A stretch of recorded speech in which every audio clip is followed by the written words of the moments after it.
એક ભાઈ ના પત્ની ગુજરી ગયા ને બધા નીકળ્યા, રામ બોલો ભાઈ રામ, કે રામ રામ બોલો ભાઈ રામ, તા કે રામ. એમણે જાતા હતા ઝપટ કરીને, ગામના ચોકમાં લીમડો ને લીમડાની ડાળ નીચી, એ ડાળ બેનના તાળવામાં ભટકાલી.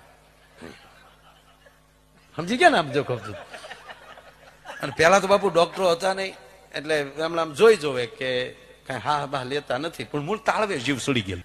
એ તડાકો માથામાં બોલ્યો ને બેન ને જીવ હેઠો આવ્યો, અને બેન વાહડા પકડીને બેઠા થઈ ગયા. ક્યાં લીધા ભાઈ? મારા રોજ આવો. થોડો દિન હેઠું ઉતાર્યું છે, પાછા ઘીરે લઈ ગયા. 15 વર્ષ જીવ્યા. બોલો, 15 વર્ષ પછી પાછા બેન ગુજરી ગયા, પાછી એ જ રીતે સ્લીપિંગ કોચ નીકળી, રામ કે રામ. અમુક તો 80 વર્ષનો રામ રણકારા કરતા. તા ગામનો ચોક ને લીમડો આવ્યો, તા તો એનો ધણી વાહડો લઈને દોડ્યો. ઉભા રહ્યો, ઉભા વાહડે કરીને ડાળ ઉછી રાખીને પછી કીધું ધીરે ધીરે કાઢો. આ પાછી ભટકા હે તો 15 વર્ષ ની થાય. આ કોઈ પ્રેમ છે ભલા માણસ? શું વાતું કરો?